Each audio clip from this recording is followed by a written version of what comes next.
cette notion de maison paysanne, et le titre général, maison paysanne et système agraire, doit être précisé par plusieurs points, je crois. Le premier, c'est que cette relation entre maison paysanne et système agraire met l'accent sur ce qu'on peut appeler la production. Non pas évidemment que la maison paysanne soit uniquement une unité de production, bien entendu, ça va largement au-delà, mais cette notion de production m'a permis de mettre l'accent dans l'ouvrage sur les principales dispositions des bâtiments tels qu'on peut les reconnaître dans la France, ou du moins dans une grande partie d'entre elles. Donc c'est la disposition des bâtiments qui va faire l'un des objets principaux de la conférence. Bien. Alors, ces dispositions, quelles sont-elles principalement? Eh bien, c'est le logement des hommes, le logement des animaux, le logement des récoltes. Bon, voilà quelque chose qui, a priori, a l'air d'être extrêmement banal pour une maison paysanne.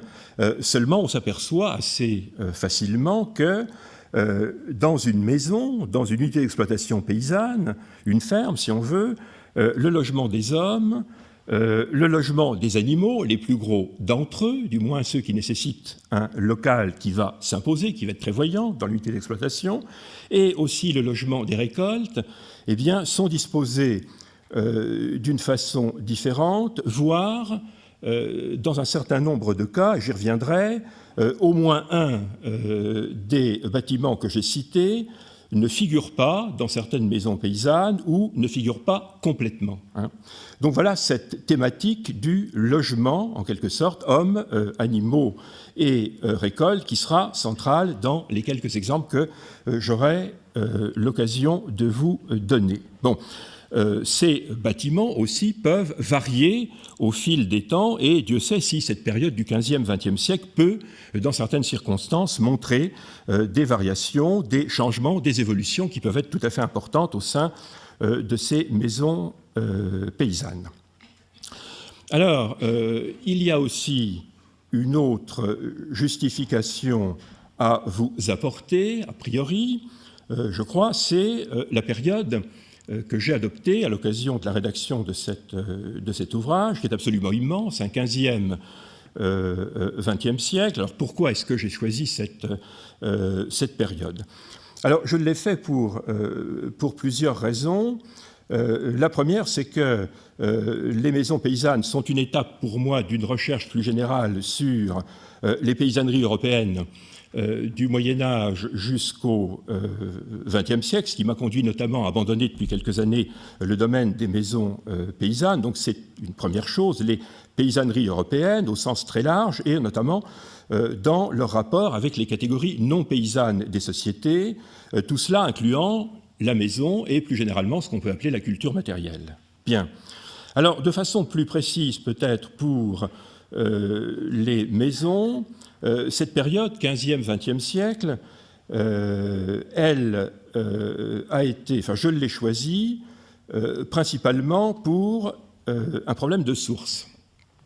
Un problème de source, c'est en effet à partir du XVe siècle que les sources deviennent suffisamment abondantes pour qu'on puisse commencer à avoir une idée relativement précise des dispositions, des éléments des maisons paysannes. Bon, et en particulier, ces bâtiments principaux que sont le logement des hommes, le logement des animaux et le logement des récoltes, donc sur lesquels je serai amené à parler plus amplement. Bien, donc à partir du XVe siècle, quelquefois avant, on le verra, dans des circonstances plus précises, les fonction d'une maison paysanne, ou même la maison paysanne en général, se dessine dans les sources, et fin XVe, début XVIe siècle, dans beaucoup de cas, du moins, on peut avoir des maisons paysannes dans leurs grands traits, et dans un certain nombre de cas, tels qu'ils seront conservés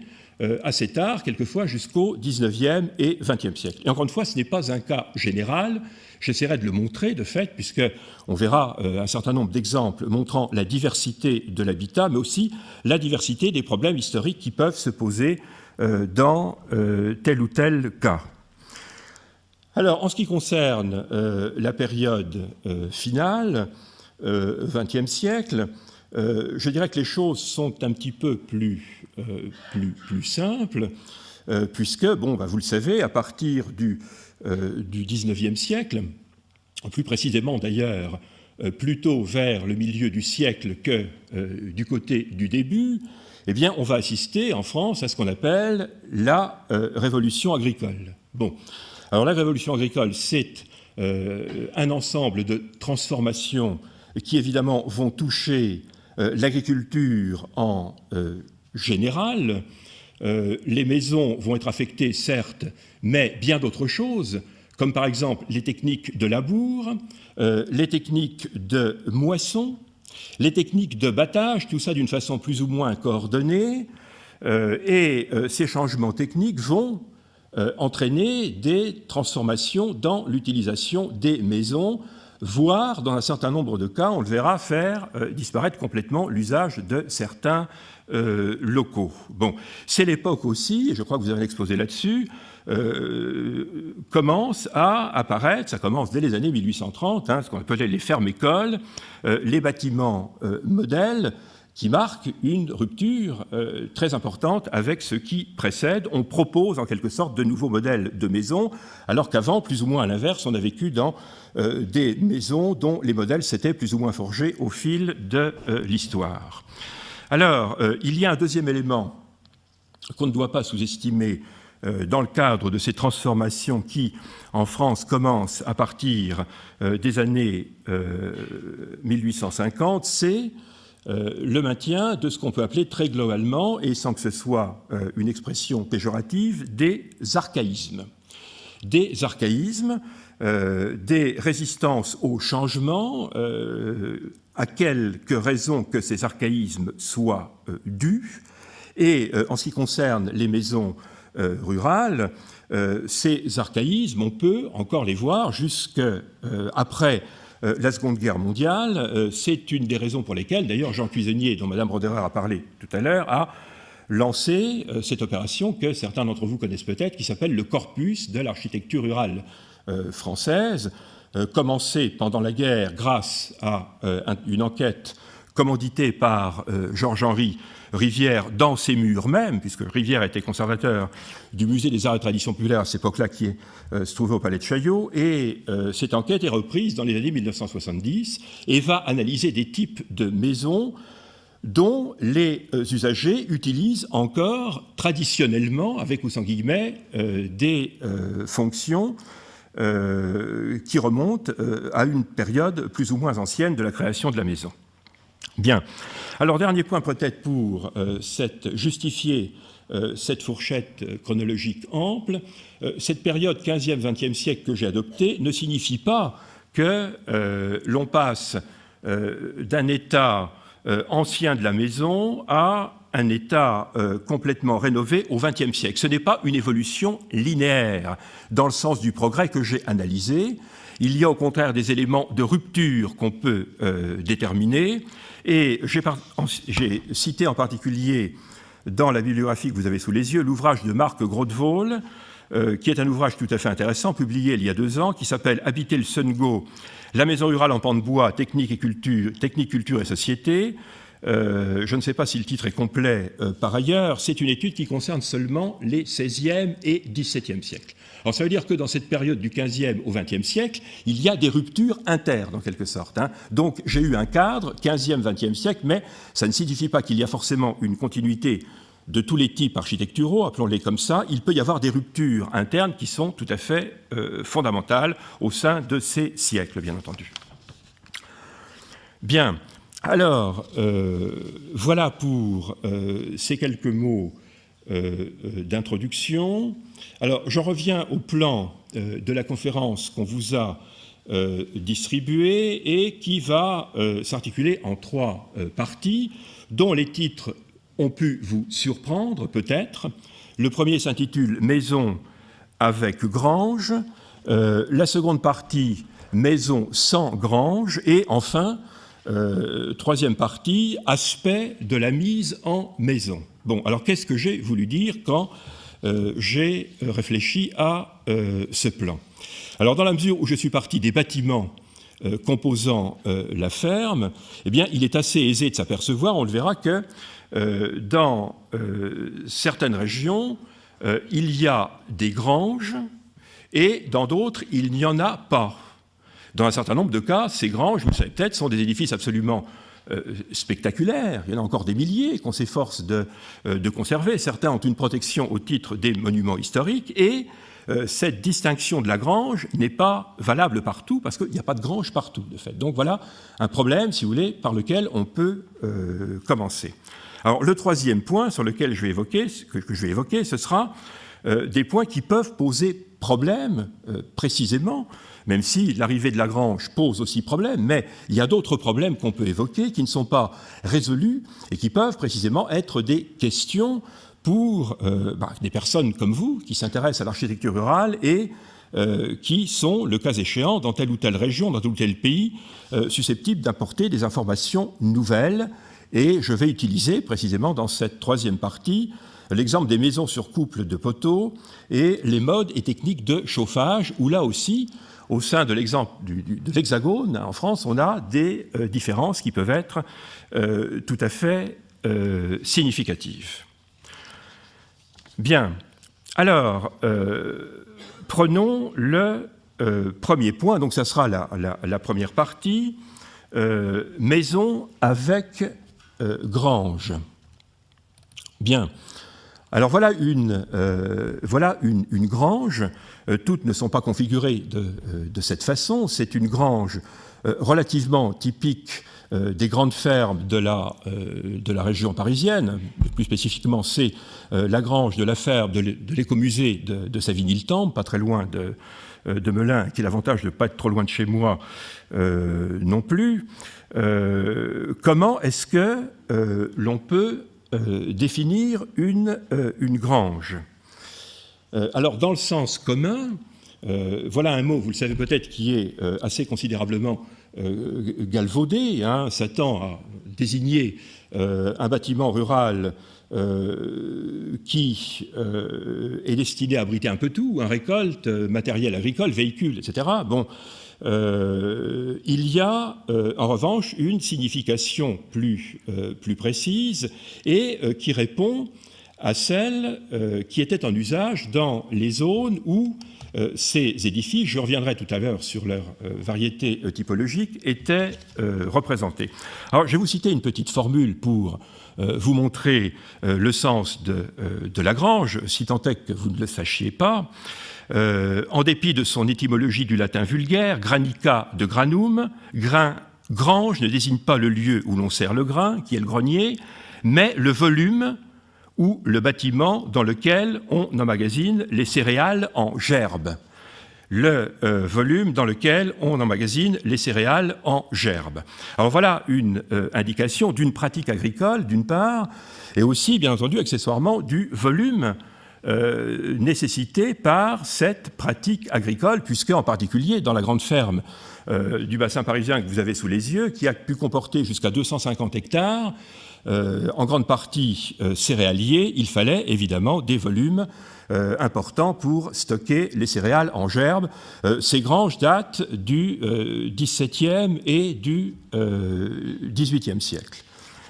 Bien, donc voilà une définition de la grange, un lieu où l'on stockait les céréales en gerbe. Bon, pour en faire quoi, évidemment, c'est un problème qu'on peut poser et sur lequel je vais revenir dans un instant d'ailleurs, après vous avoir montré alors un autre exemple de grange. Bon, l'exemple précédent, c'est une grange de ferme à cour fermée. Là, on est, je reviendrai sur ces classements tout à l'heure, une grange de ferme à cour ouverte. Nous sommes dans la Champagne du Berry, là, pas très loin de Bourges. Alors, vous voyez que la grange est séparée du reste de la maison. C'est même une ancienne grange étable, très probablement, mais elle a été convertie en grange exclusive après son utilisation primitive. Bien, alors, dans un certain nombre de cas, aussi, c'est le troisième sens du mot grange.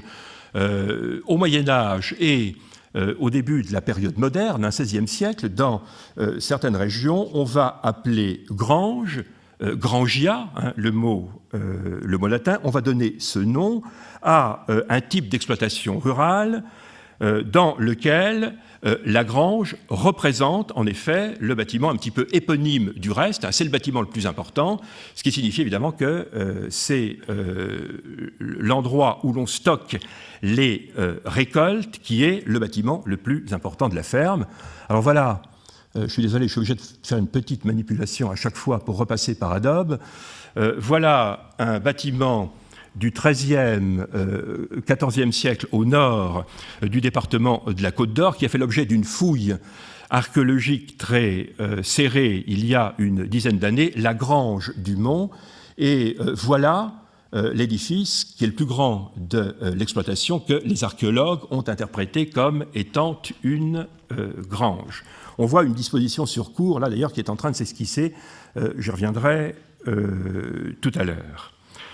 Bien, alors, ce que je vous propose maintenant, c'est de voir une carte de cette région où l'on trouve les granges qui peuvent appartenir aux deux types que vous avez vus à l'instant.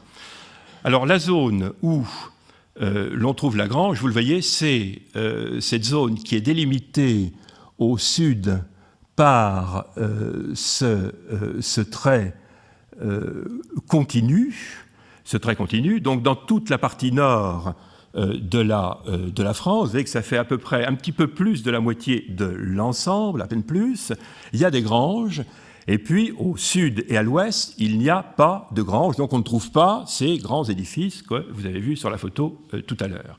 Alors, je n'ai pas trop l'intention d'insister là-dessus, sinon peut-être pour signaler quelques détails, en particulier m'expliquer sur les lignes qui figurent encore sur cette carte, celle-ci, que vous voyez ici, qui est une ligne bien connue, qui est celle des régions qu'on appelle d'open field, c'est-à-dire de champs ouverts, de campagnes céréalières, qu'on trouve, la carte est explicite là-dessus, dans la partie nord et est de la France. Alors la zone avec grange recouvre à peu près complètement cette ligne telle qu'elle a été fixée à la fin du XVIIIe siècle par Arthur Young, qui a été reprise par un certain nombre d'auteurs par la suite et qui n'est pas invalidée par les recherches contemporaines. Bien.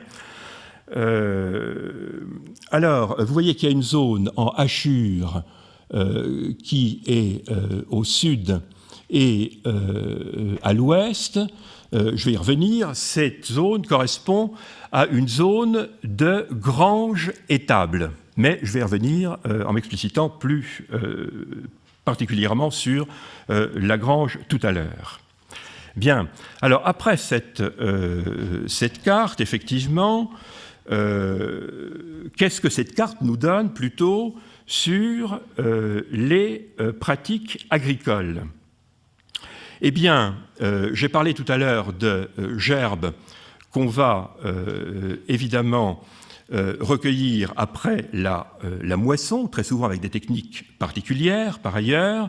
Une fois que la moisson est faite, les gerbes sont rangées dans la grange et c'est après quelques semaines ou quelques mois, je m'excuse pour la qualité de ce document qui est un petit peu sombre malheureusement, c'est la planche agriculture, enfin l'une des planches agriculture de l'encyclopédie de Diderot. Vous avez les batteurs en grange, là, ces hommes qui sont en train de manier le fléau dans une grange qui a sa porte ouverte.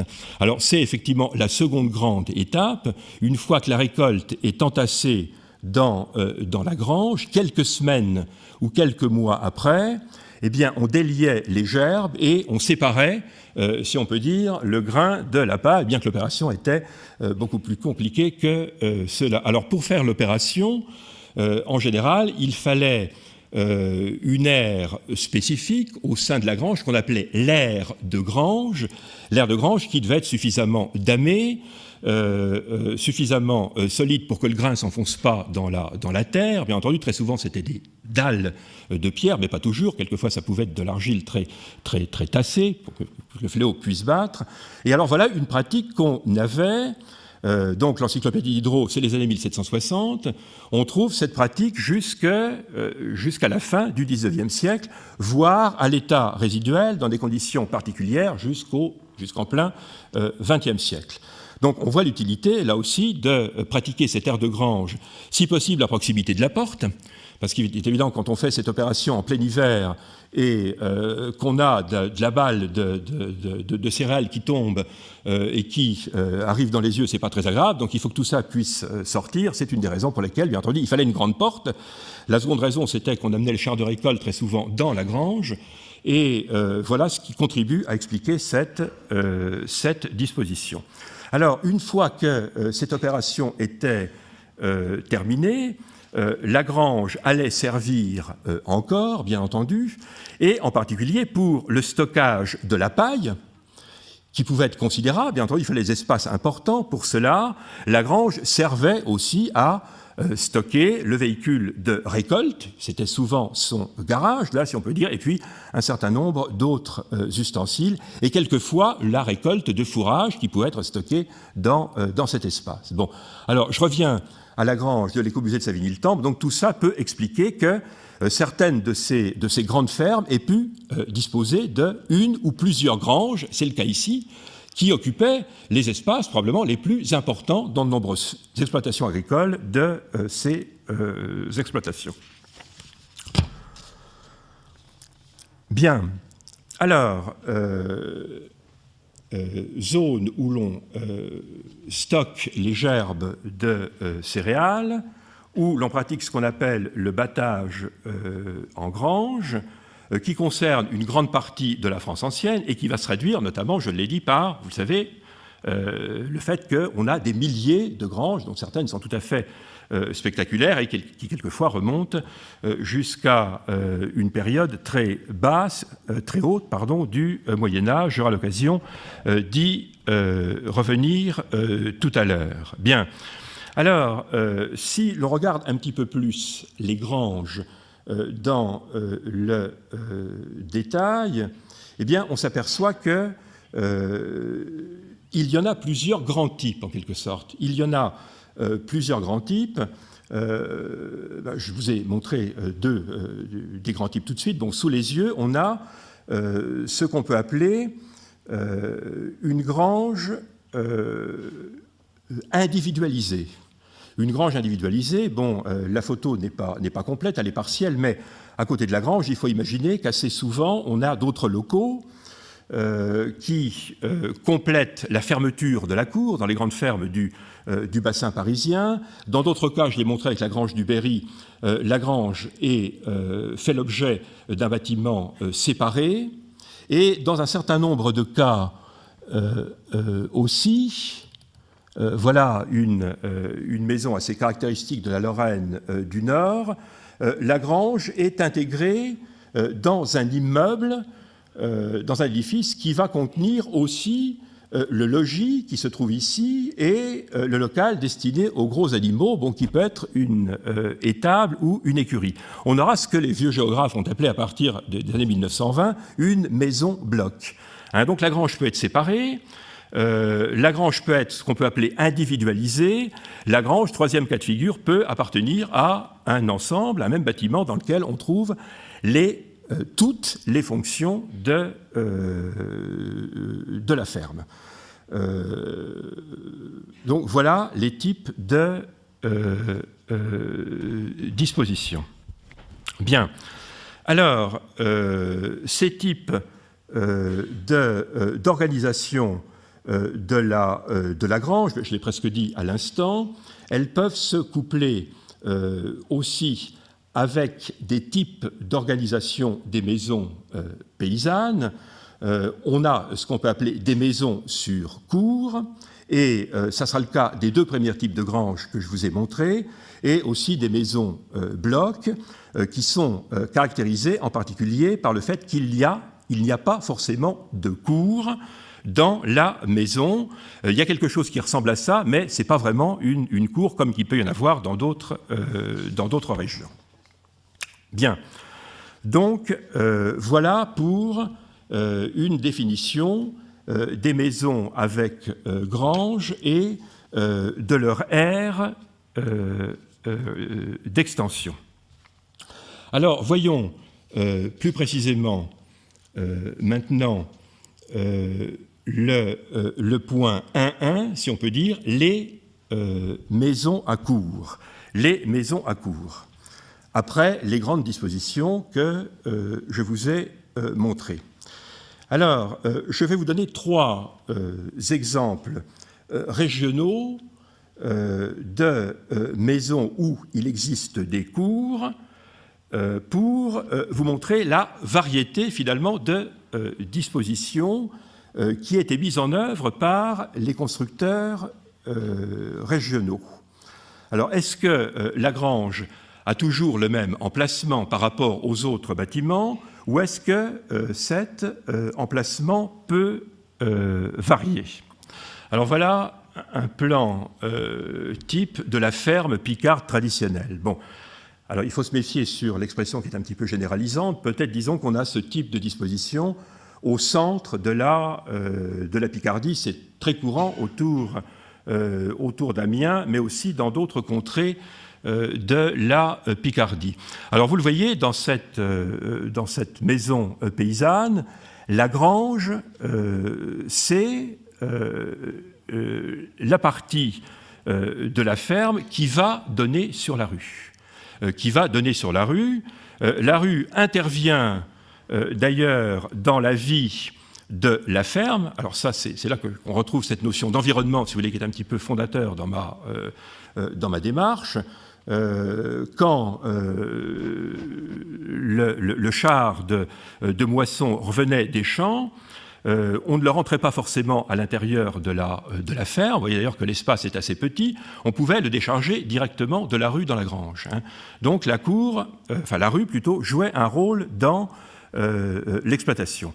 Alors, ces maisons picardes, qui sont des maisons sur cours fermées, vous le voyez, c'est un état qui apparaît massivement à partir du XIXe siècle. Auparavant, on est beaucoup moins sûr que la ferme se soit complètement fermée sur une cour, de fait. Bon, ça existe à partir du XIXe et c'est très majoritaire dans le courant du XXe siècle. Donc vous voyez là que les fermes sont absolument jointives et lorsque... Voilà une photo qui montre que, vous le voyez, de l'extérieur, la maison paysanne, la ferme est complètement aveugle. Il n'y a pas de fenêtre, il y a uniquement la porte d'entrée de la ferme, qui est celle qui est utilisée par le char, avec une porte annexe de côté. Alors ça veut dire que dans un village picard, il n'est pas rare de voir ces maisons qui se succèdent en ligne et qui n'ont absolument pas d'ouverture petite, genre porte piétonne ou porte ou fenêtre, de fait. Bien, voilà un type de disposition qui est tout à fait intéressant. Bien. Alors, à côté de cela, il y a un exemple pratiquement opposé, si j'arrive à le retrouver du moins, c'est l'exemple de la disposition de la maison paysanne telle qu'elle existe dans une partie de la Champagne septentrionale. Bien. Bon, alors voilà une maison champenoise. L'entrée de la ferme se trouve ici. La disposition d'ensemble est la même, c'est-à-dire qu'on a une disposition assez serrée avec une cour fermée, et la grange se trouve à l'inverse de l'exemple picard, disposée au fond de la ferme en quelque sorte. C'est-à-dire que dans ce cas, au moment de la moisson, le char est obligé d'emprunter la porte, ce qui n'est pas obligé de le faire dans le cas de l'exemple Picard, d'aller jusqu'à la grange pour y être déchargé, de fait. Donc on a, dans ce modèle général, des conceptions qui, vous le voyez, peuvent être assez différentes et qui se sont fixées vraisemblablement dans le courant des temps modernes. Alors, j'ai essayé de vous montrer, si j'y arrive, la façade d'une maison champenoise. Voilà.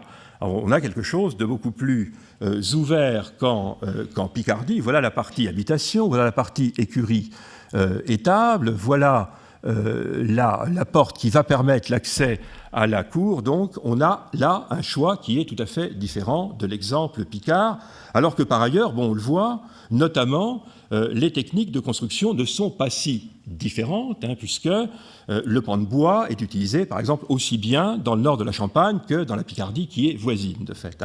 Donc on a une utilisation qui a été choisie différemment en fonction des deux fractions de province. Bien. Alors, la troisième disposition, c'est celle qui est courante dans les grandes fermes de l'Île-de-France. Alors voilà un plan issu d'un ouvrage assez connu qui s'appelle la maison rustique. Je vous le montre pour plusieurs raisons. La première, c'est qu'on a là un modèle assez classique de ferme à cour fermée de la région parisienne, mais on le voit dans ce plan, les bâtiments ne ferment pas complètement la cour. Les bâtiments ne ferment pas complètement la cour, il y a des morceaux de mur, vous le voyez, alors que le cas majoritaire actuel, c'est que la cour de la ferme est complètement fermée par les bâtiments. Alors voilà une évolution que les historiens ont pu révéler.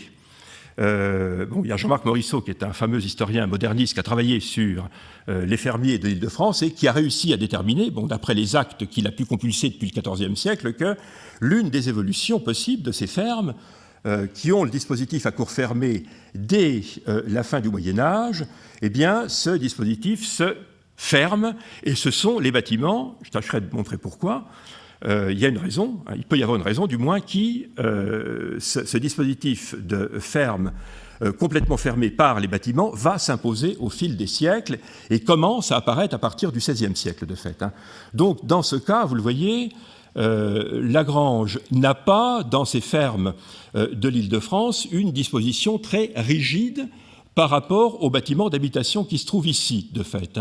Alors ça signifie que là aussi, comme dans la Champagne du Nord, le char va emprunter la porte, le portail pour entrer et va se diriger plus ou moins doucement vers la grange pour y déposer sa charge. Alors, autre différence plus locales qu'on peut trouver et qui sont intéressantes aussi justement parce qu'elles nous montrent les rapports entre la ferme et l'environnement. Dans quelle mesure est-ce qu'une ferme dépend de son environnement ? Très souvent, dans ces fermes du bassin parisien, de l'Île-de-France, les points d'eau se trouvent à l'intérieur de la cour, que ce soit l'auge, que ce soit la mare, même dans un certain nombre de cas. Ce n'est pas le cas en Picardie. Ce n'est pas le cas dans le centre de la Picardie où le point d'eau, c'est souvent un lieu qui est localisé pas très loin de l'église, dans bon nombre de cas, et qui contribue à former la place. Ça signifie que les animaux doivent se déplacer de la ferme pour aller prendre de l'eau, dans un certain nombre de cas. Et c'est quelque chose que les ethnographes qui voyagent en Picardie dans les années 1930-1940 notent assez souvent. Au contraire, là, on a ce dispositif plus fermé dans lequel tout se fait pratiquement à l'intérieur de la cour de la ferme. C'est le modèle de l'Île-de-France. Du moins dans les grandes fermes, pas dans les petites. Mais dans ce modèle, c'est extrêmement fréquent, de fait. Donc vous voyez que les dispositions peuvent varier. Alors je reviendrai tout à l'heure sur ce dispositif de fermeture de la cour qui est, bien entendu, un élément intéressant. Bien, donc voilà un premier point, des maisons sur cour, avec grange et cour fermée.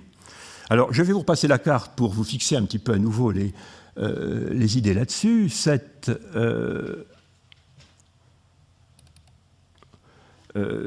disposition, elle se rencontre dans cette zone, de fait. Hein, dans cette zone, donc Picardie, Île-de-France, Champagne septentrionale, donc d'où j'ai tiré les 3 exemples. On a quelque chose d'un petit peu différent, plus à l'est, sur lequel je reviendrai tout à l'heure. Bon, alors, au sud, dans cette zone en hachure dont je vous ai parlé tout à l'heure, eh bien, c'est un autre bâtiment qu'on va trouver, assez peu différent du précédent, mais un bâtiment qui va contenir, en général, à la fois la grange et le local pour les animaux, c'est-à-dire principalement l'étable, puisque nous sommes dans des régions où les bœufs sont le principal animal de labour.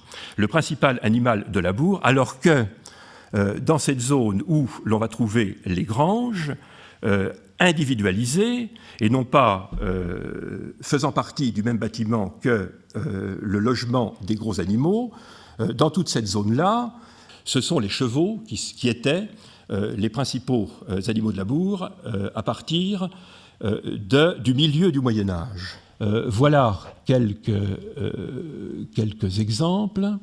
Bien, alors il s'agit d'une ferme du début du XVIIIe siècle,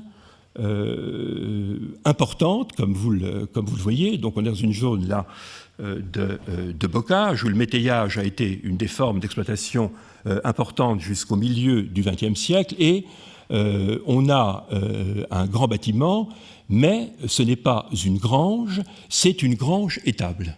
Hein, dans le même bâtiment, on a la grange et l'étable. Bien.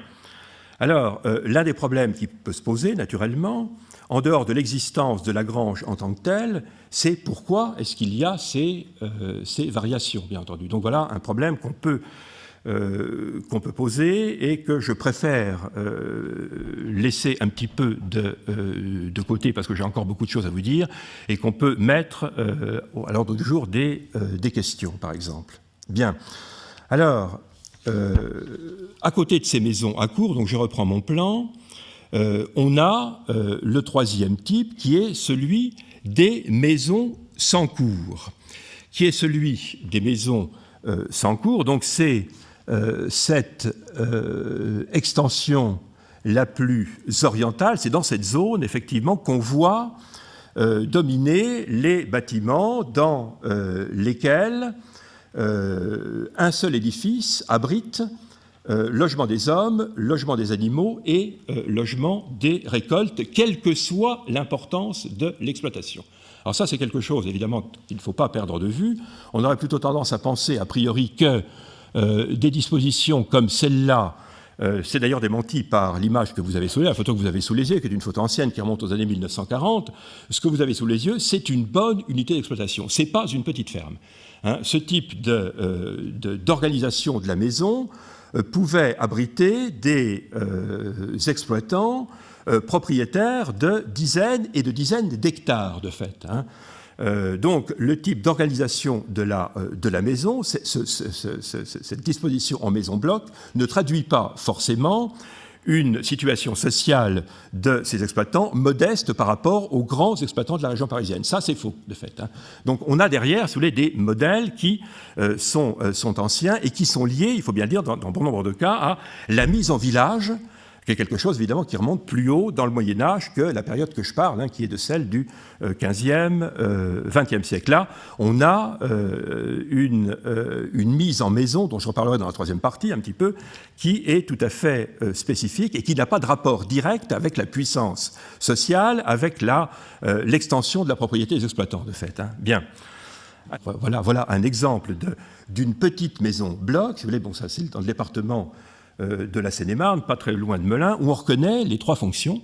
incontestablement, il y a une maison d'habitation à fonction vigneronne, très certainement, voilà le logis des animaux, et voilà l'étable. Donc vous voyez que c'est un modèle tout à fait miniaturisé de la disposition précédente, et qu'on trouve effectivement, en particulier dans les petites exploitations de la région parisienne. Mais plus à l'est, quand on va vers la Champagne, quand on va vers la Lorraine, le plan s'agrandit et il va qualifier, si on peut dire, des fermes qui peuvent être très importantes, les maisons à cour étant rares dans un certain nombre de ces régions de l'Est.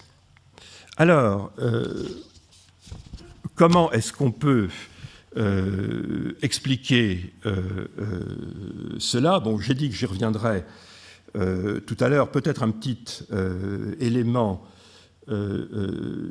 d'explication, et on voit que quand on aborde ces maisons rurales, effectivement, on parle nécessairement de la relation entre les hommes et les animaux, des systèmes agraires. Dans les régions du nord du bassin parisien, on avait un système dans lequel, fondé en grande partie sur la céréaliculture, dans lesquels les animaux, les chevaux, en l'occurrence, étaient nourris par de l'avoine. Donc l'avoine, il fallait la rentrer dans la grange, au même titre que le blé qui était à destination des humains. Donc tout ça prenait de la place, première chose. Deuxième idée, c'est que la paille jouait un rôle important dans l'engrais. C'était même le rôle fondamental, de fait. Donc on avait besoin d'une récolte de paille également abondante, de façon à ce qu'elle passe sous les chevaux pour former la litière. C'était la principale fourniture d'engrais pour les fermes, de fait. Alors que dans le sud, on s'approchait de systèmes agraires un petit peu différents, dans lesquels les extérieurs jouaient un rôle important dans la fourniture de l'engrais. On avait moins de besoin de produire l'engrais dans la ferme, puisqu'on avait des recours extérieurs, en quelque sorte. Ce qui explique, en particulier, je court-circuite un petit peu, je vais vite là, le fait qu'on n'ait pas eu besoin de granges aussi importantes, d'édifices aussi importants pour stocker les récoltes que dans les régions plus au nord. Les engrais étaient fournis par les extérieurs, et dans bon nombre de cas, les animaux pouvaient trouver leur nourriture à l'extérieur de la ferme. Alors que dans les régions nord du bassin parisien, non.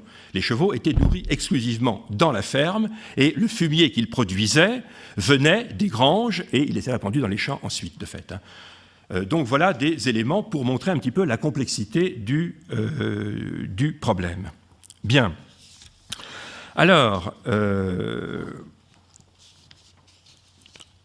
troisième point, je vais essayer d'avancer un petit peu plus vite. Quelle est l'origine de la grange et comment cet édifice s'est-il développé?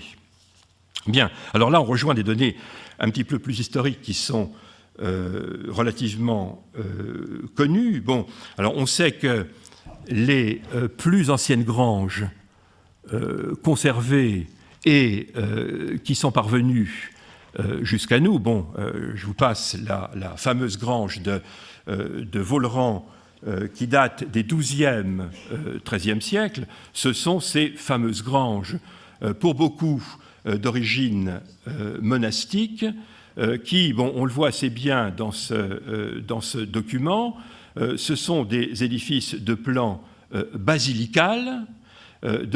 Ça ressemble tout à fait à une église, aussi bien dans la volumétrie que quelque part dans l'organisation antérieure, puisque nous avons 3 nefs, et c'est particulièrement frappant à Vaulran, puisque à Vaulran, on a une arcature, ce qui est tout à fait unique dans le cadre de ces granges dites cisterciennes. En général, ce sont des poteaux qui viennent former l'appui de la charpente. Là, on a vraiment un modèle presque ecclésial sous les yeux. Donc, ce type de grange apparaît au XIIe, XIIIe siècle. Alors, il y a beaucoup de problèmes qui peuvent se poser à ce sujet-là, en particulier au sujet de l'influence, évidemment, que ces granges ont pu avoir sur les maisons paysannes. Ont-elles exercé une influence? Est-ce que c'est par l'intermédiaire, par exemple, de ces granges que les paysans ont eu l'idée de rassembler leurs récoltes après la moisson et donc de disposer d'un grand édifice pour ça. La question n'est pas résolue, de fait, puisque pour les maisons paysannes, pour l'instant, du moins que je sache, on ne remonte pas aussi loin, dans beaucoup de cas, pour des dispositions du XIIe, XIIIe siècle que pour ces granges cisterciennes. Voilà une question qu'on peut poser. Alors, la deuxième question qu'on peut poser aussi, c'est, elle est plus technique cette fois-ci, dans quelle mesure ces granges seigneuriales, monastiques, ont-elles pu influencer les modèles de construction paysans? Bien, alors là, je dirais qu'on a quelques éléments de réponse. Alors, en voilà un qui figure dans ce document. On est dans la zone des granges étables, là. Hein. C'est une ferme de la région de Nevers, où, vous le voyez, cette exploitation compte 2 granges. Celle qui se trouve ici, c'est une grange dont le plan global est celui de la grange de Volleran, que vous avez sous les yeux, que vous avez dit tout à l'heure. Bon, c'est-à-dire une grange de plan basilical. Il y a une grande entrée, il y a une nef centrale. Alors là, on n'a pas l'arcature de Volleran, bien entendu, on a des poteaux qui vont soutenir la charpente, de fait. Et à partir de là, on a 2 rangées de poteaux, et on obtient effectivement ce plan basilical à 3 travées. Alors, cette grange étable, elle a la même fonction que celle-ci, et on voit l'importance, effectivement, que ces locaux pouvaient avoir dans ces exploitations. Le plan de cette grange est différent. C'est une grange qui ouvre, non pas sur le mur pignon, comme dans ce cas-là, mais qui ouvre en mur gouttereau. Dans bon nombre de cas, d'ailleurs, la partie supérieure de la grange est surélevée pour y introduire le char de récolte plein. Bon, alors on remarque aussi que cette grange étable forme un des côtés de la cour. Ce n'est pas le cas ici, vous le voyez, puisqu'on a un mur qui se trouve là. Bon, alors, deuxième exemple, on a ce cas de figure, c'est une ferme tout à fait voisine. On a une grange étable également qui va appartenir à une maison à cour fermée, et vous voyez très bien que dans ce cas, la grange étable forme une espèce de baïonnette. Elle ressort de la cour, de fait. Elle ressort de la cour. Bon, vraisemblablement que cet édifice est antérieur à tous les autres, que la ferme a été transformée au cours des années et qu'on a essayé d'adapter la grange étable à une disposition commode. Vous voyez, imaginons que le char entre ici, et là, on peut directement lui faire accéder dans la grange étable par l'intermédiaire de la porte. N'empêche que la grange étable, vous le voyez, est à l'extérieur de la cour. Bon, alors, qu'est-ce qu'on peut tirer de ces informations, enfin du moins de ces plans? Bon, alors, quand on rapproche les dispositions qu'on vient de voir de l'évolution de la grange dans certaines parties de la France, eh bien, on s'aperçoit que le plan basilical, qui est celui des granges cisterciennes, notamment, est un plan qu'on va trouver dans les maisons paysannes, même s'il est plus restreint, mais qu'il va commencer à être remplacé à partir du XVIe siècle, du moins c'est ce qui se passe dans le Soissonnais et dans l'Île-de-France, où on a eu des études d'historiens précises, par ce type de disposition. Alors, dans cette ferme de l'écomusée de Savigny-le-Temple, on aurait très bien pu faire une ouverture en mur pignon. Le problème, c'est que dans le cadre d'une disposition à cour ouverte comme ça n'aurait pas été très commode, effectivement. Si on ouvre la grange en mur gouttereau, en revanche, on peut facilement disposer la grange dans la cour, on peut placer l'entrée de la grange éventuellement devant la porte, et le char peut entrer sans trop de difficultés, si vous voulez. Hein. Alors voilà une disposition qui commence à apparaître à partir du XVIe siècle. Alors qu'est-ce qui se passe? Alors dans ce cas-là, évidemment, les murs gouttereaux vont avoir tendance à remonter, ils vont être plus hauts que dans les édifices de plan basilical. Et deuxième évolution qui est importante et qu'on va retrouver pour un autre point de vue tout à l'heure, c'est que très souvent, eh bien, on s'aperçoit que cette modification du plan de Lagrange, son retournement, en quelque sorte, va se trouver doublé par une division, je dirais, horizontale de l'édifice. Hein, c'est-à-dire que dans la grange de Vaulran, très vraisemblablement, je vais revenir, ça se voit un petit peu d'ailleurs dans la photo que je vous ai passée, il n'y avait probablement pas de division horizontale dans cette disposition. C'est corrélé au fait que la toiture descendait très bas. Elle va remonter dans la disposition qui apparaît à partir du XVIe siècle. Il n'y a pas de division interne là. Bon. En utilisant en effet davantage les murs Goutreau, en les faisant monter, on peut davantage diviser horizontalement. Donc on va pouvoir stocker en haut, ce qui n'était pas le cas précédemment, de fait. Hein. Donc on a une évolution qui apparaît très nettement, en effet, à partir du XVIe siècle. Les granges deviennent plus petites pour un certain nombre de raisons, et on va utiliser la hauteur, alors qu'avant ce n'était pas le cas, de fait. Hein. Et en même temps, cette disposition est plus commode, et elle va jouer un rôle dans la fermeture de la cour, de fait. Hein, et je reviens aux dispositions que je ferai tout à l'heure, là. Là, je reprends ce dessin, la grange n'assure pas la fermeture de la cour. Ça se pourrait, mais on ne l'a pas fait. En revanche, la grange étable, qui est ouverte sur mur Goutreau, le permet.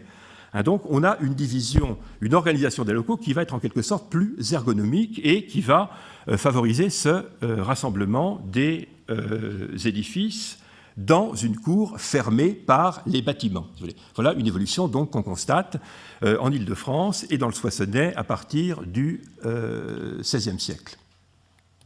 Alors qu'en est-il de la zone où l'on ne trouve pas de grange? Pourquoi est-ce qu'il n'y a pas de grange? Bon, voilà évidemment une question qu'on peut poser. Bon, alors on va essayer d'expliquer ça d'une façon très claire par l'intermédiaire d'une photo. Vous voyez une scène qu'on pouvait encore voir pendant la guerre. Voilà une scène qui a été photographiée en Corse dans les années 1943-1944, bon, à la suite, enfin, dans le courant de l'enquête qui avait été commanditée par Georges-Henri Rivière, dont j'ai parlé tout à l'heure. Voilà ce qu'on appelle une scène de dépiquage. C'est-à-dire ce sont des animaux, vous le voyez, qui sont en train de battre, en quelque sorte, les céréales, et c'est de cette façon que les graines vont être extraites de la paille, en quelque sorte. Bon, alors, cette opération, elle a lieu immédiatement après la moisson. Les gerbes de céréales sont amenées sur cette aire à dépiquer. L'opération a lieu et on ne va entrer que le grain dans la maison et pas la paille. La paille, on la mettra dans différents endroits, dans bon nombre de cas carrément à l'extérieur. Ce qui fait qu'on n'aura pas besoin d'un grand local pour, pendant plusieurs semaines et pendant plusieurs mois, loger les gerbes. Ça va se traduire en particulier par le fait que, dans bon nombre de cas, les fermes seront plus petites dans toute cette zone. Il n'y aura pas cette grange, de fait. Hein. Bon. Alors, où est-ce que le grain est situé? Comment est-ce que l'on va disposer la maison? Voilà des questions aussi qu'on peut poser. Bon. Alors, pour essayer de bien vous montrer les différentes solutions qui ont pu être adoptées, je vais faire un petit peu comme précédemment, c'est-à-dire je vais voir deux exemples d'organisation des maisons très différents l'un de l'autre, voire même assez opposés dans cette zone où l'on ne bat pas en grange.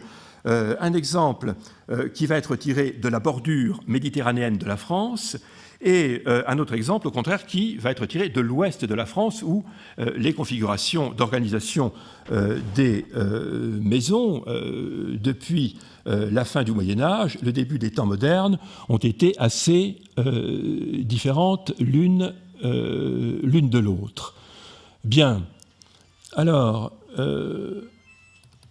voilà une vue assez assez caractéristique d'un de ces villages en hauteur, souvent perchés, donc qui font le charme de notre bordure méditerranéenne française, donc en particulier de la Provence, qui sont particulièrement appréciés, comme chacun sait, par l'élite depuis le début du XXe siècle. C'était moins le cas au XIXe, je vous montrerai en particulier pourquoi. C'était en particulier lié au système agraire. Les villages étaient beaucoup moins charmants en Provence et dans le Languedoc en 1850 qu'ils le sont devenus en 1820. On verra pourquoi. Bon. Donc voilà ces villages qui sont caractérisés en particulier par leurs maisons en hauteur, bien entendu. Leurs maisons en hauteur, le tout donnant, vous le voyez, bon, c'est le village de Beaunieu dans le Vaucluse, un aspect tout à fait urbain, je dirais, à ces agglomérations de taille variée du sud méditerranéen de la France. Bon, alors on connaît à peu près tout de l'histoire de ces villages, on sait à partir de quand ils se groupent, on sait à partir de quand ils se perchent. Bon, voilà une des régions, effectivement, où d'assez loin, pour l'instant du moins, la maison paysanne est la mieux connue en France. Bon, on sait, d'après les textes, parce qu'il y en a, on sait aussi par l'archéologie, en particulier parce qu'il y a eu des villages abandonnés, donc les archéologues, là, ils sont dans leur domaine, ils peuvent fouiller, et on sait que l'apparition de ces villages, souvent perchés, remonte à partir du Xe siècle. À partir du Xe siècle, donc en fonction d'ailleurs d'un mouvement de prise en main de la terre par les possédants qui vont plus ou moins obliger les paysans à se grouper et à établir des villages concentrés. Bon, alors non pas évidemment qu'à cette époque-là, Xe, XIe, XIIe siècle, on en arrive à la configuration qu'on a de nos jours, comme celle-ci, vous le voyez, les villages là sont extrêmement, les maisons sont extrêmement concentrées, ça n'a pas été le cas sans doute initialement, mais néanmoins les prémices étaient là, et c'est à partir de ces dispositions, donc de rassemblement, de perchement, né à partir du Xe siècle, que trouve son origine cette disposition. Bien, alors venons-en. Alors voilà une carte justement qui nous montre l'extension, bon je passe assez rapidement là-dessus, voilà une carte qui montre la zone où l'on trouve ces villages concentrés méditerranéens, bon ça concerne la Provence et le Languedoc oriental, et les maisons en hauteur, voilà la limite septentrionale des maisons en hauteur telles que les géographes l'ont tracé dans les années 1920-1950 et qui mériterait peut-être d'ailleurs quelques petites retouches de nos jours. Hein. Donc on a cette aire des villages groupés donc, qui caractérise cette partie de la France avec le Bas-Languedoc que je n'ai pas fait figurer sur cette carte et les maisons en hauteur. Alors, voyons l'une de ces maisons en hauteur avec son évolution. Voilà un type assez caractéristique d'une maison des temps modernes et même probablement de la fin de la période médiévale. Donc, vous voyez que la maison, elle a au moins 2 étages. Les maisons de Beaunieu que vous avez eues sous les yeux précédemment, c'est des maisons qui en ont plus. Hein, on peut avoir 3, 4, éventuellement 5 étages. Alors cette disposition existe en Corse également, où c'est le type de maison qui est dominant. Bon, alors j'attire votre attention sur un point important qu'on peut opposer globalement à ce qu'on a vu dans les maisons précédentes. L'habitation, 1 ou 2 pièces, pas plus, souvent, se trouve au premier étage. Hein, se trouve au premier étage. Au rez-de-chaussée, qu'est-ce qu'on a Eh bien, on a une pièce fonctionnelle qui abrite le local des animaux et qui peut abriter aussi le cellier, le local où l'on stocke le vin. Bon, alors les animaux sont nourris en partie dans la ferme. Vous voyez le fenil qui se trouve ici et qui devra être descendu d'ailleurs au premier niveau, donc c'est pas très commode souvent puisqu'il est interrompu par l'habitation. Très souvent, on a une gaine qui permettait d'écouler le fourrage jusqu'au premier niveau. Et voilà donc la disposition caractéristique, donc telle qu'on peut la voir se mettre en place au XIIIe, XIVe siècle. Alors les historiens, les archéologues qui ont travaillé sur cette région, sur cette bordure méditerranéenne, sont formels. À partir du XIVe siècle, la maison en hauteur est le modèle tout à fait dominant, essentiel de l'habitat rural de cette bordure méditerranéenne. On a beaucoup moins de certitude, en revanche, pour les régions dont on a parlé précédemment, où, pour l'instant, du moins, les archéologues, je crois, sont beaucoup plus circonspects sur l'apparition définitive des types. Là, à partir du XIVe siècle, bon, on est sûr que cette disposition existe et qu'elle va perdurer, voilà une maison du XIXe siècle, hein, jusqu'à la période actuelle, 19e, 20e siècle, avec des adaptations. Voilà un exemple d'évolution de la maison. On peut imaginer que l'exploitation s'est agrandie, a annexé la ferme d'à côté, et qu'on arrive là à peu près à la maison actuelle, 20e siècle, qui est plus volumineuse que la maison antérieure, de fait. Donc tout ça étant lié évidemment au changement des modes d'exploitation et à l'exode rural, etc. Mais le modèle de base est effectivement celui-ci, et on va le retrouver dans la physionomie des maisons contemporaines. Bien. Alors, pourquoi une telle disposition ? Bon, alors là aussi, il y a un certain nombre de problèmes qui se posent et qui ne sont pas résolus, mais on peut facilement imaginer que si, dans ces régions méditerranéennes, on utilisait le système en vigueur dans les contrées septentrionales dont j'ai parlé, hein, c'est-à-dire le battage différé, la grange, ces villages n'auraient tout simplement pas pu voir le jour. Il était impossible dans ces habitats méditerranéens de posséder, par exemple, une aire à battre individuelle. Elles étaient toutes collectives. C'est-à-dire qu'on avait en général aux marges du village, quelquefois sur les places, bien que c'était plus rare, une aire à battre où une partie du village allait amener ses céréales pour les battre, de fait. Donc on a un souci incontestable d'économie d'espace. Les gens sont obligés de travailler ensemble, c'est clair. Alors c'est un élément de cette fameuse sociabilité méridionale dont les historiens nous parlent depuis des années. Les gens sont obligés de bosser ensemble. C'est absolument obligatoire, de fait. Bon.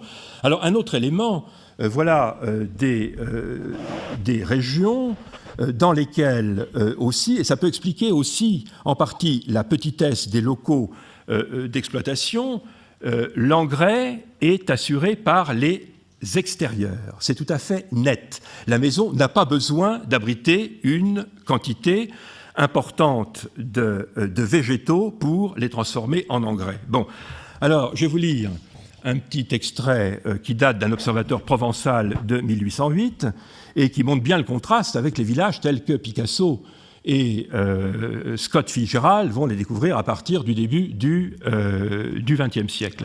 Dans les villages, dans quelques villes même, on ne marche que sur le fumier. Les maisons ne sont entourées que de fumier, des miasmes délétères, très dangereux en certains temps, et à raison des ingrédients avec lesquels on imagine de faire du fumier, entourent et remplissent les maisons du peuple. Donc il faut imaginer que les ruelles charmantes avec les petits escaliers, etc., c'est empli d'un matériau qui vient de la colline d'ailleurs, qui sont des espaces marginaux destinés aux animaux. Là, on pense évidemment à Pagnol, à Genot et un certain nombre d'autres écrivains un petit peu moins intéressants. Ce sont des espaces qui sont destinés à la nourriture des animaux. La maison n'a pas besoin de stocker trop de nourriture pour les animaux. Il y a un fenil, certes, mais les animaux ne sont pas nourris uniquement avec ce contenant. Et pour l'engrais, c'est-à-dire pour la fertilité, eh bien, les espaces extérieurs vont incontestablement jouer un rôle. Donc, on est dans un système agraire qui est différent, incontestablement, notamment pour forcer le contraste de celui qu'on avait dans le bassin parisien. Et c'est l'existence de systèmes qui expliquent en grande partie la montée de ces villages et l'élaboration de ce modèle de maisons hautes qui peuvent facilement être jointives, de fait. Bon. Alors, il y a un deuxième élément assez étonnant aussi. Je vais vous citer quelques éléments de texte aussi, mais d'une autre région, dans le Quercy, où on a ce type de disposition aussi.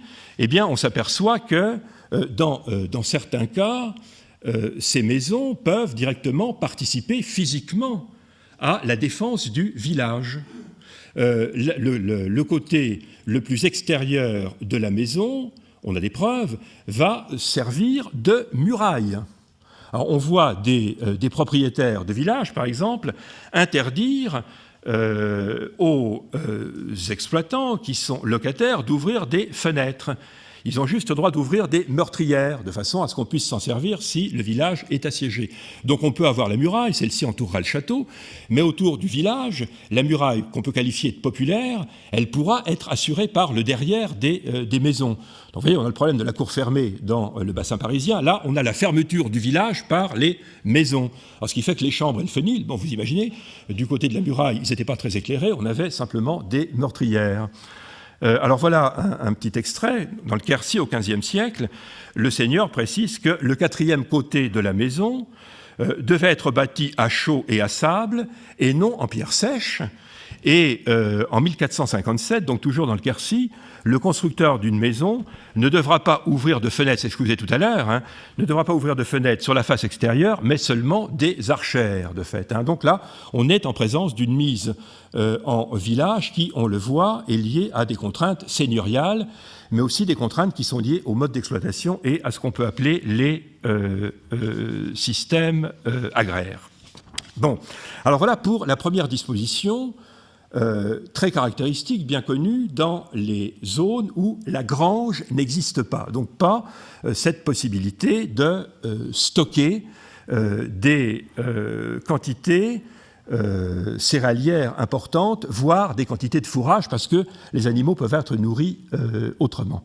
Alors il y a une deuxième disposition, en effet, c'est celle des maisons sans étage. Des maisons sans étage. Donc, en quelque sorte, un type d'organisation de la maison qui est très différent de celui que je viens de vous montrer. Alors, voilà un autre exemple de fait d'une... Alors, on est là, non pas en Provence, mais dans le bas Languedoc, dans l'Aude. Vous voyez que la maison est exactement la même, enfin, du moins, il y a de fortes analogies avec celle que vous avez vue précédemment. Une anecdote, là, c'est le four qui se trouve en hors-œuvre dans la maison. Bon, c'est une disposition qui est un petit peu locale, si on veut, mais on a cette disposition en niveau avec le logis au premier ou au deuxième étage dans les maisons les plus grandes, et le premier niveau qui est toujours utilisé pour les animaux ou pour le stockage de certaines récoltes. Bien, alors voilà.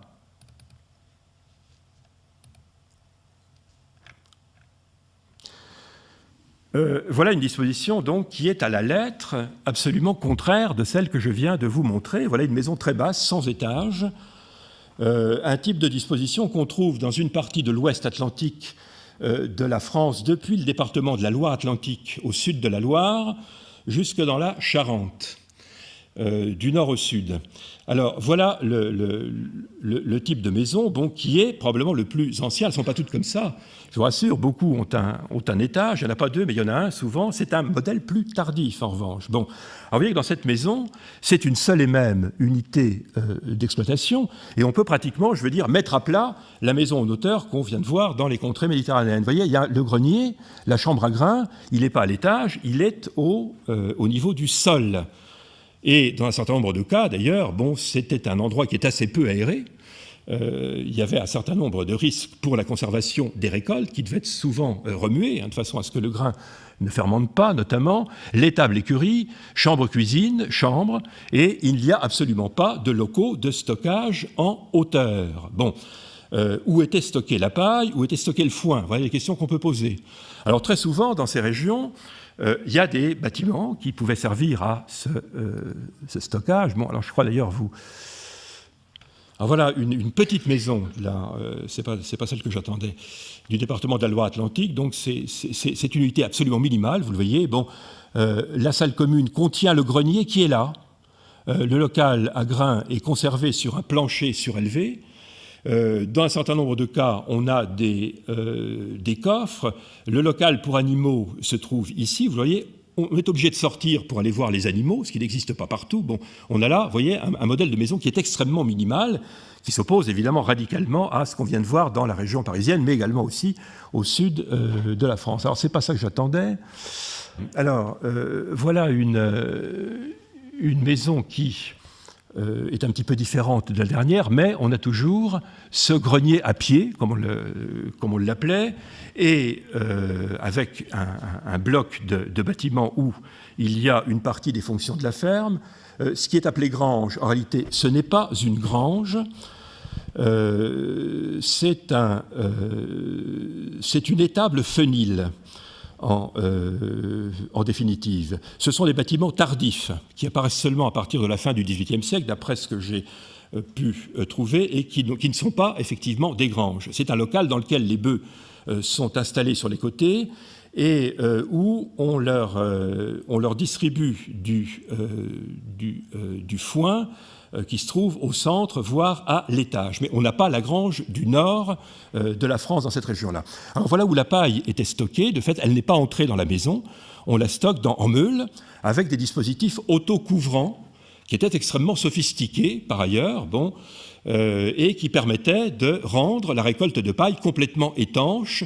Il y avait un dispositif d'ailleurs à la base de l'édifice qui permettait d'isoler le paillet, comme on l'appelait, du sol extérieur. Il y avait là aussi une construction, généralement en terre, qui permettait de stocker la paille. Alors voilà des dispositifs qu'on va trouver sur toute la côte atlantique française jusqu'au Pays Basque, de fait. Donc stockage à l'extérieur.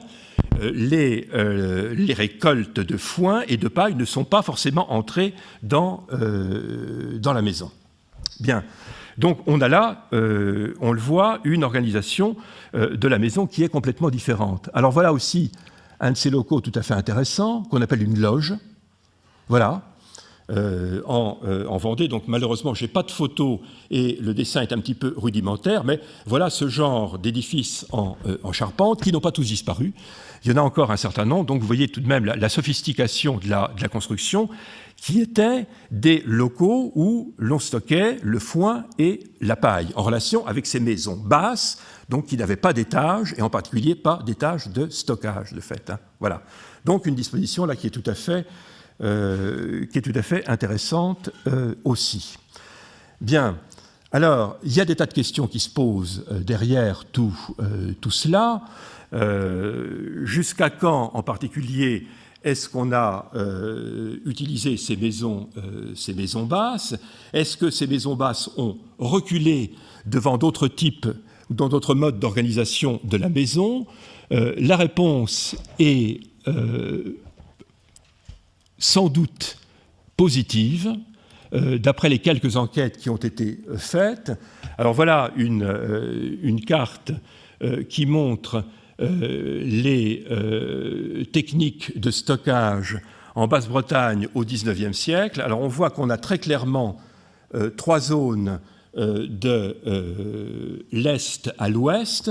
On a une zone en hachure espacée où la maison va comporter un grenier à grains et un fenil.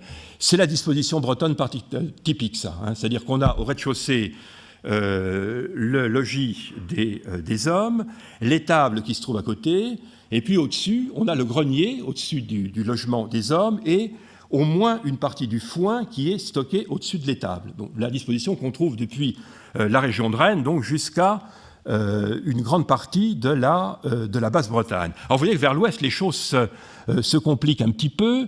L'étage le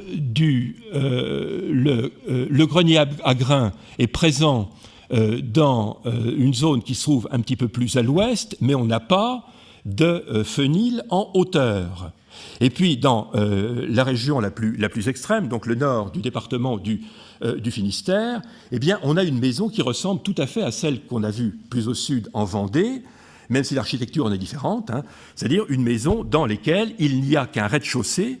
La charpente est différente. Bon, c'est une charpente à vaisseau, donc c'est une ferme en général triangulée, donc qui fait que les gens ont de l'espace au-dessus, mais il n'y a pas de niveau horizontal. Les gens voient la charpente, effectivement, voient le toit, et le grain était stocké dans des coffres.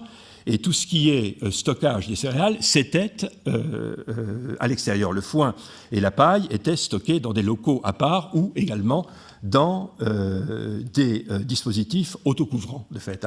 Donc, vous voyez, on aurait vraisemblablement une progression des techniques de stockage en hauteur qui viendraient des zones plus intérieures, de fait. Donc on aurait des zones résiduelles en Vendée, en Bretagne. En Vendée, le phénomène a été davantage étudié, de fait, en Bretagne, où ce stockage en hauteur, lié à une organisation différente de la maison, serait quelque chose qui sera apparu assez tard, peut-être seulement dans le courant du XIXe siècle, et qu'on voyait encore assez nettement jusqu'au milieu du XXe siècle, de fait.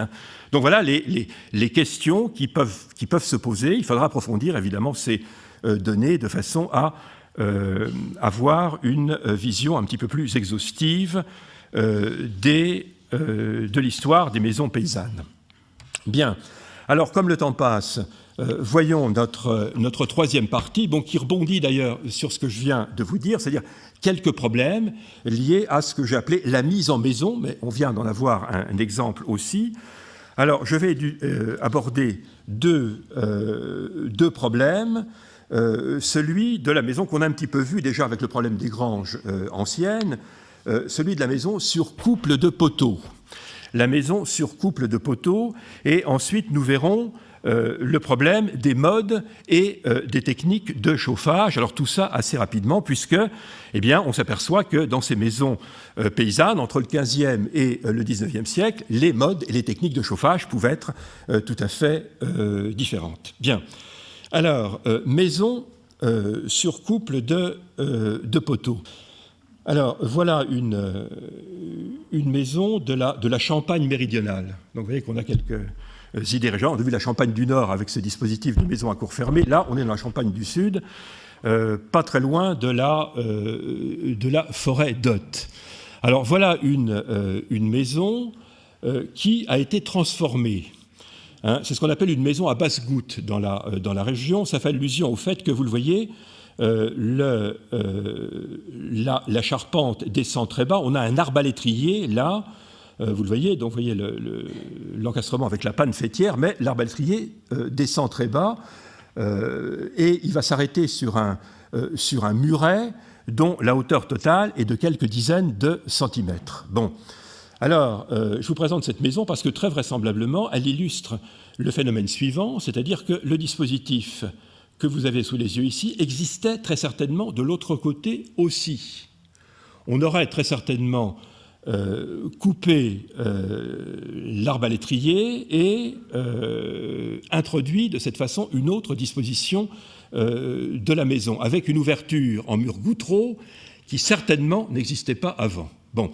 Alors, le dispositif qui nous intéresse, c'est celui-ci, les couples de poteaux, qu'ils soient obtenus d'ailleurs par quelque technique que ce soit. Donc, vous voyez, là, dans ce cas, on a effectivement, vous voyez, l'arbalétrier, on a un bas-côté qui se trouve ici, et il y en avait vraisemblablement un de ce côté-là également, de fait. Bon, nous sommes en Champagne, avec ce qu'on a appelé ces maisons à basse-goutte, et il y a, dans d'autres régions, plus ou moins lointaines, d'autres exemples de cette disposition. Plus au sud, nous sommes dans la région, dans la Puisaye, cette fois-ci, aux alentours, dans la petite commune de Toussy. Alors, je pense avoir une vue qui montre la disposition à travée, mais c'est la même disposition que la maison précédente, donc une disposition à nef, tout à fait comparable aux granges cisterciennes, avec les couples de poteaux qui sont là, et de chaque côté, on a en l'occurrence les étables. Voilà le plan tel qu'il a pu être reconstitué dans cette maison qui date du XVIe siècle, et l'habitat et la grange qui se trouvent au centre. Alors je pense avoir une photo qui montre un petit peu mieux ça, je crois. Bon, ce n'est pas la photo que je souhaitais, enfin le plan que je souhaitais. Alors nous ne sommes pas très loin, dans le département de la Côte d'Or, au nord du département. Voilà, on reconnaît cette disposition aussi. Couple de poteaux, donc maison qui date probablement du XVIe siècle. Alors, ce qui est intéressant dans cette maison, vous le voyez, je crois, assez nettement, voilà la disposition d'origine. La disposition d'origine, c'est-à-dire cette disposition basilicale, donc conforme à la maison précédente et conforme très certainement à la maison champenoise qu'on a vue avant. Ce qui va se passer, c'est que, voilà la disposition probablement du XVIIe, XVIIIe siècle, et à partir, voyez, au XVIIIe, XIXe siècle, la maison va en quelque sorte changer de sens. on a un dispositif qui est tout à fait comparable à celui qu'on a vu pour les granges, hein, qui passe du plan basilical au dispositif en mur goutreau. Là, c'est pareil pour cette maison. Hein, la maison va avoir désormais ses principales ouvertures en mur goutreau, alors qu'auparavant, c'était en mur pignon. Et on a là, dans cette disposition à travée, mais à travée perpendiculaire au mur goutreau, le dispositif classique de la maison lorraine, de fait. Hein. Donc, on a cette mutation interne de la maison qui est tout à fait intéressante. Donc, abandon du plan basilical, le plus ancien, pour un autre plan qui est certainement dominant à cette époque-là dans la région, de fait. Hein. Donc, on a tous ces changements, je dirais, qui sont tout à fait intéressants et sur lesquels il faudrait... pour lesquels on pourrait approfondir un petit peu plus en cas de développement de ces études sur la maison paysanne. Bien. Alors voilà également une disposition tout à fait intéressante. Nous sommes dans la région de Sancerre, dans le pays fort du Berry. Voilà une ferme à cour ouverte assez caractéristique, dont le bâtiment le plus ancien est celui-ci. Et on reconnaît, là encore, très nettement cette disposition, maison sur couple de poteaux. On peut imaginer que c'est le bâtiment le plus ancien, on le sait. Et ce bâtiment a-t-il servi toujours de grange et table? C'est pas sûr.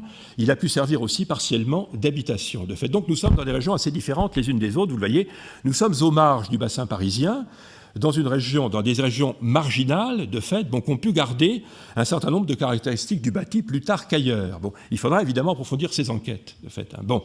Et puis, enfin, voilà une autre zone beaucoup plus homogène, c'est les maisons d'une partie du Pays basque, où on a encore incontestablement cette disposition à travée. Hein. Le plan basilical existe tout à fait. Alors, dans les maisons basques actuelles, les partitions ont été maçonnées, mais les spécialistes, preuve à l'appui, nous disent qu'au XVe, XVIe siècle, eh bien, ce sont là aussi des couples de poteaux qui vont faire les séparations internes et disposer cette maison également entravée. Donc nous sommes très loin de la région précédente, bien sûr. Est-ce qu'il y a des analogies avec ces maisons, une continuité historique et comment? Alors voilà, une maison basque ancienne, avec une charpente, vous voyez, qui est assez compliquée, donc des couples de poteaux, là. Voilà la nef. Les bas-côtés sont ici, ne sont pas représentés dans la maison. Voilà le poinçon sur l'entrée, qui est une caractéristique aussi de l'architecture basse. Il n'y a pas vraiment de ferme triangulée dans la région. Et on a également ce dispositif. Bon, alors, dans d'autres régions plus ou moins éloignées du Pays basque aussi, voilà une maison de la Dordogne dont on reconnaît tout à fait cette organisation. Il n'y a pas de problème, de fait. Donc là, le logis, là en l'occurrence, n'est pas ouvert sur le mur goutreau, il faut entrer par le mur pignon, de fait. Donc voilà une organisation de la maison. Alors, cette disposition sur couple de poteaux, elle est extrêmement ancienne. Bon, je ne sais pas si l'archéologue vous a parlé de ça. Bon, elle existe au moins depuis l'âge du fer, probablement. Bon, on a des maisons organisées de cette façon-là depuis plusieurs centaines d'années avant Jésus-Christ. Alors, est-ce que c'est une disposition qui s'est maintenue sans interruption depuis cette période très ancienne jusqu'à nos jours? Pourquoi existe-t-elle dans telle ou telle région et pas dans d'autres? Voilà des questions, évidemment, qu'on peut poser. En l'occurrence, bon, pour la région du sud-ouest, on aurait une certaine continuité. Je vais essayer de vous montrer une carte si je la retrouve.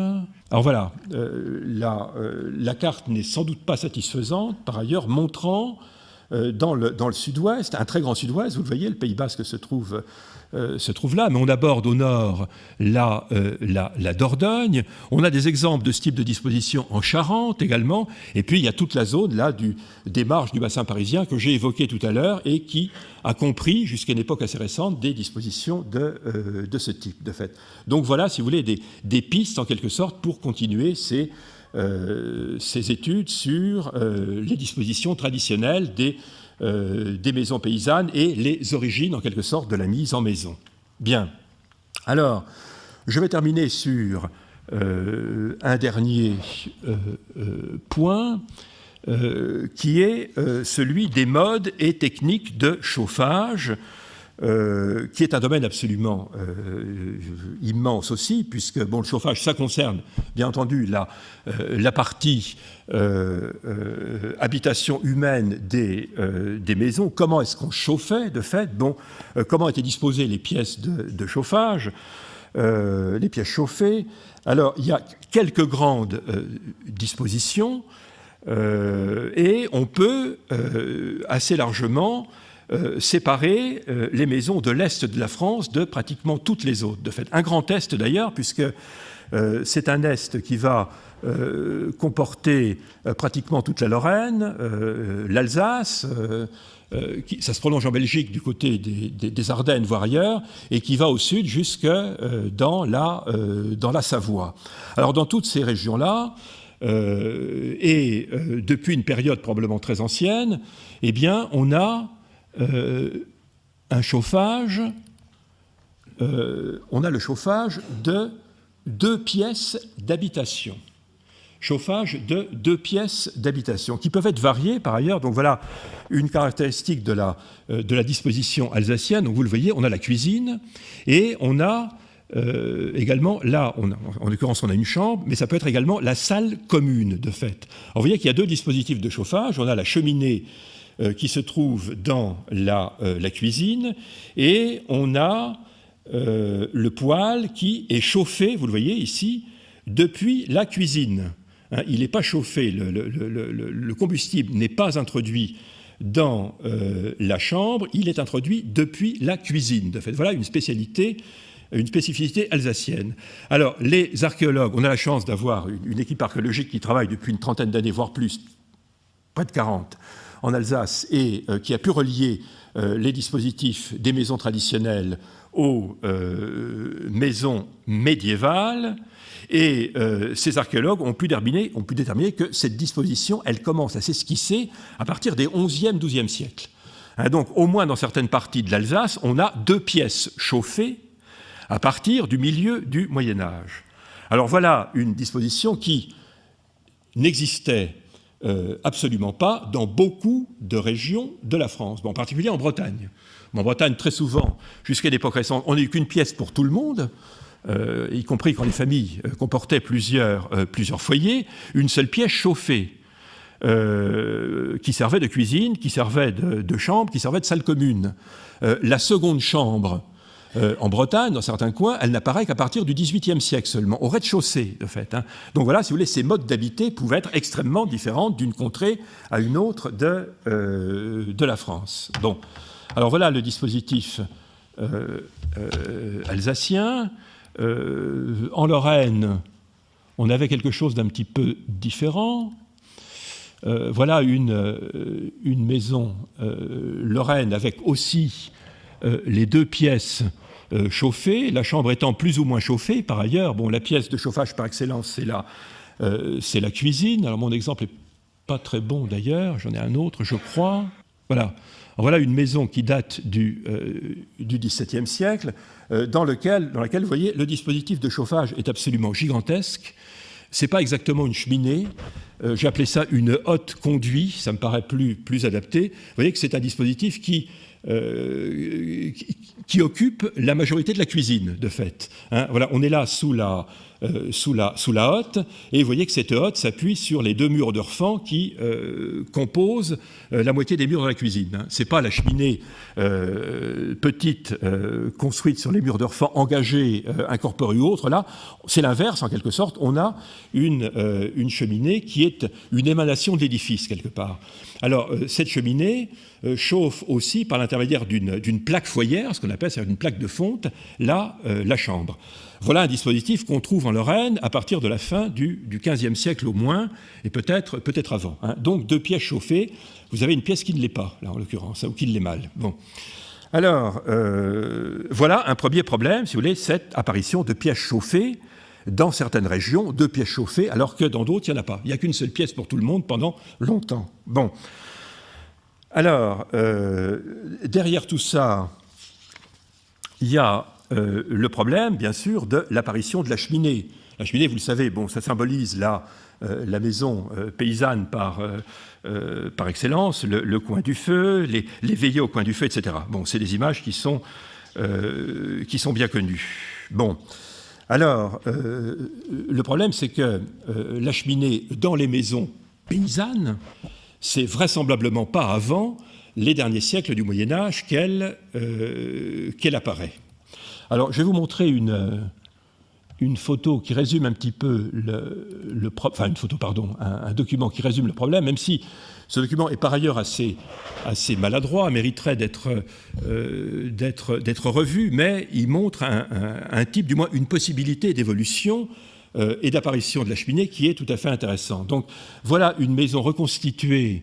Nous sommes en Cornouailles, donc tout à fait à l'ouest de la Bretagne, donc au sud du Finistère, et on voit une maison du XIIe ou XIIIe siècle qui a été reconstituée avec un foyer central, très vraisemblablement. Bon, alors pour la partie haute, c'est des hypothèses, puisque les renseignements dont l'auteur s'est servi pour reconstituer cette maison n'ont pas pu permettre de reconstituer la partie supérieure de la maison, mais la partie inférieure et le foyer a pu être reconstitué. Bon, alors, l'état final de la maison, c'est celui-ci. Bon, je passe pour l'instant sur les étapes intermédiaires. Alors, ce qu'on voit, c'est que les murs pignons, bon, se sont élevés, les murs gouttereaux peut-être aussi, et ce que n'indique pas forcément le dessin que vous voyez, c'est que là aussi, il y a possibilité, elle n'est pas forcément exploitée,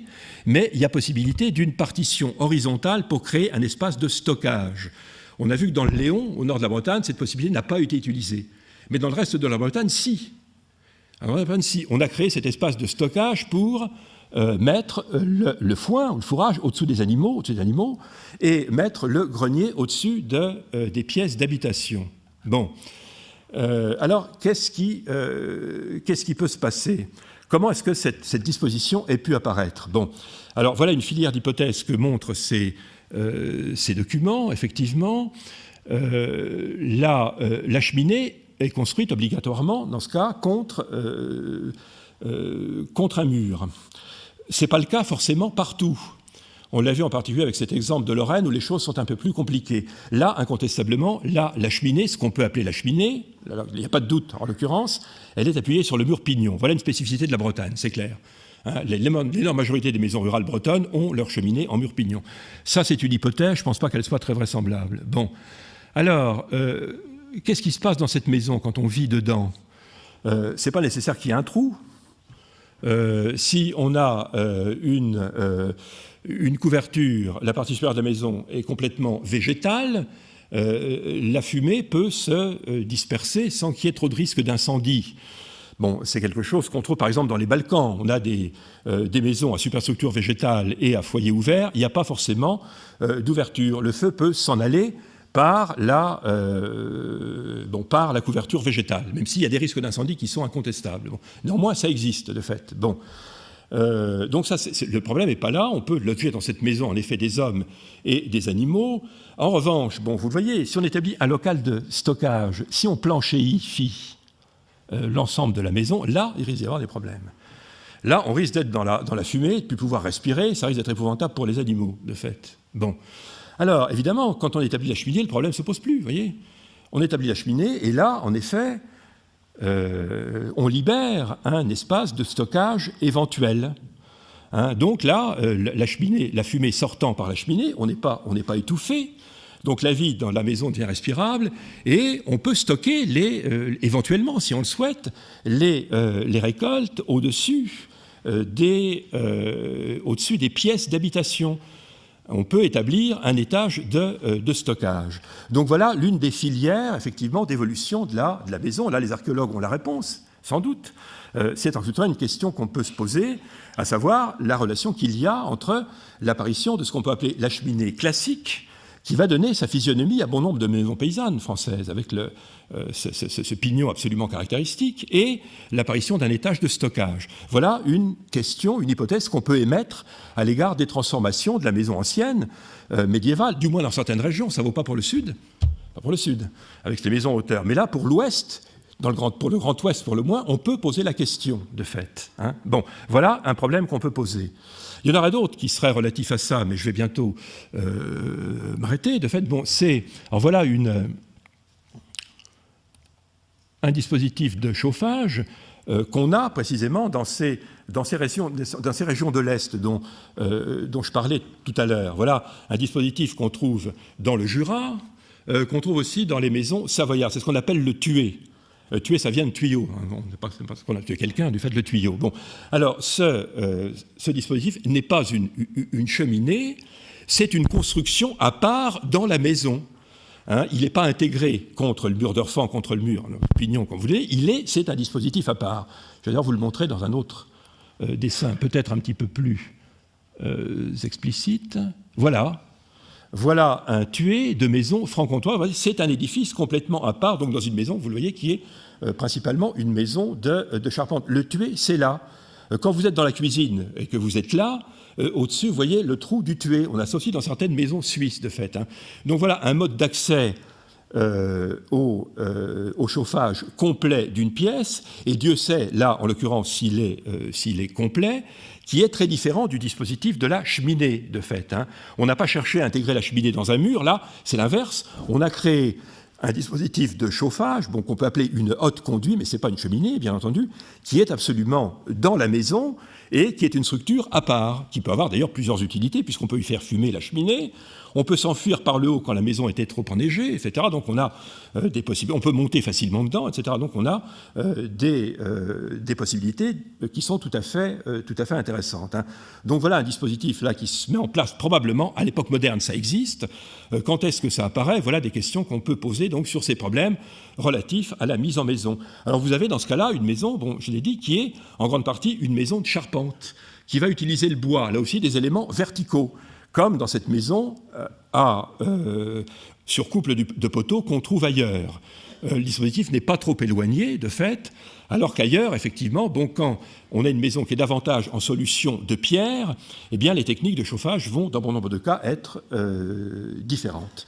Donc voilà les problèmes qu'on peut poser relativement à la mise en maison.